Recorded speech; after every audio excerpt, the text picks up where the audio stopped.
애틀랜타 라디오 코리아 10월 4일 화요일, 오늘의 한 뉴스입니다.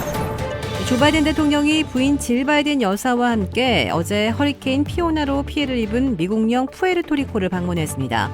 바이든 대통령은 이날 연설에서 태풍에 보다 잘 대비하기 위해 푸에르토리코의 해안지대에 $6천만 이상을 지원할 것이라며 다음 허리케인이 닥쳐왔을 때 푸에르토리코가 확실히 준비가 돼 있어야 한다고 강조했습니다.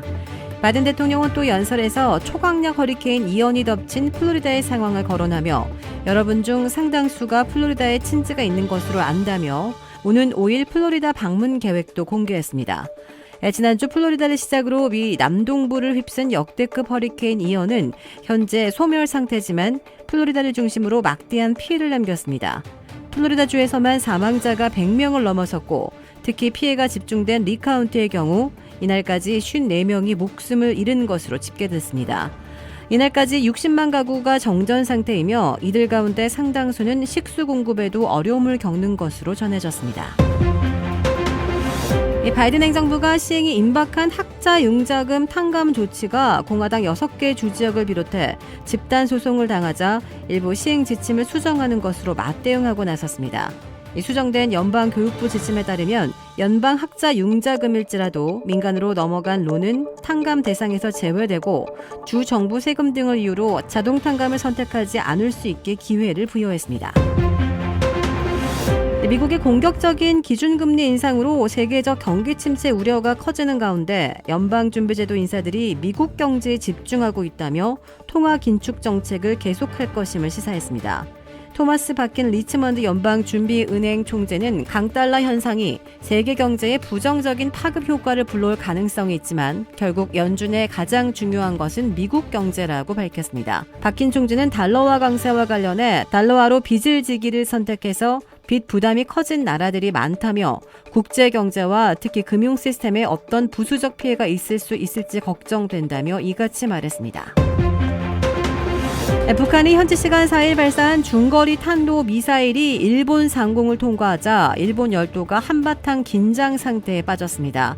일본 정부는 즉각 북한 미사일 발사에 따른 대피령을 내렸고 미사일 통과 지역에서는 열차 운행이 일시 중단되기도 했습니다.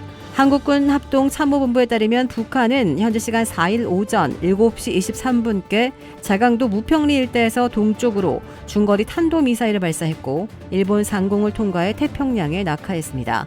일본 정부는 북한 탄도미사일이 도호쿠 지역 북단에 있는 아오모리현 인근 상공을 통과했다고 밝혔습니다. 한미일 북핵 수석대표가 이날 3자 유선 협의를 하고 일본 상공을 통과한 북한의 중거리 탄도미사일 발사를 강력히 규탄했습니다. 이들은 북한이 지난주에 4차례 단거리 탄도미사일을 발사한 것에 이어 이날 중거리 탄도미사일을 발사한 것은 다수의 유엔 안보리 결의를 명백히 위반한 것임을 지적했습니다. 한국에서 자녀 입시 비리 등 혐의로 징역 4년의 실형이 확정돼 복역 중인 정경심 전 동양대 교수가 한 달간 일시 석방됩니다. 서울중앙지검은 한국 시각 4일 오후 형 집행정지 심의위원회를 연 후 정 전 교수의 형 집행을 한 달간 정지하기로 했습니다. 앞서 정 전 교수의 형 집행정지 신청을 한 차례 불허한 검찰은 변호인이 제출한 구체적 수술 일정과 치료 계획 등을 검토한 뒤 심의위 의결을 거쳐 수술 등 치료 목적으로 형 집행정지를 결정했다고 밝혔습니다. 정 전 교수 측은 늦었지만 지금이라도 제대로 치료를 받을 수 있게 돼 다행이라며 석방을 결정해준 심의위원회에게 감사드린다고 말했습니다. 수십 년간 자신의 출연료 등을 횡령한 혐의로 친형을 고소한 방송인 박수홍 씨가 검찰의 조사를 받으러 갔다가 부친에게 폭행당해 병원으로 이송됐습니다. 이 법조기에 따르면 박 씨는 4일 오전 10시께 서울 서부지검에서 예정된 대질 조사에 출석했다가 아버지로부터 정강이를 걷어차이는 등 폭행을 당했습니다. 이 자리에는 피의자인 형 진홍 씨와 그의 아내 이모 씨, 참고인 신분으로 출석한 아버지 등 3명이 함께 있었던 것으로 알려졌습니다. 부친은 대질 조사가 시작되기 직전 왜 인사를 하지 않느냐, 흉기로 해치겠다라는 취지로 말하며 박 씨를 폭행한 것으로 전해졌습니다. 충격을 받은 박 씨는 과호흡 증세를 보여 병원으로 옮겨졌습니다. 박 씨의 법률 대리인인 노정원 법무법인 S 변호사는 폭행 사건과 관련한 아버지 고소 여부는 추후에 결정하겠다고 말했습니다. 주택 구매뿐만 아니라 커머셜, 웨어하우스, 비즈니스 건물까지 부동산계의 큰손 이주환 부동산, 크레딧 카드 빚 최대 80%까지 탕감, 크레딧은 지켜드리고 빚은 줄여드리는 O3 컨설팅이 오늘의 한 뉴스를 후원합니다. 이상 애틀란타 라디오 코리아 10월 4일 화요일 오늘의 한 뉴스의 고지선이었습니다.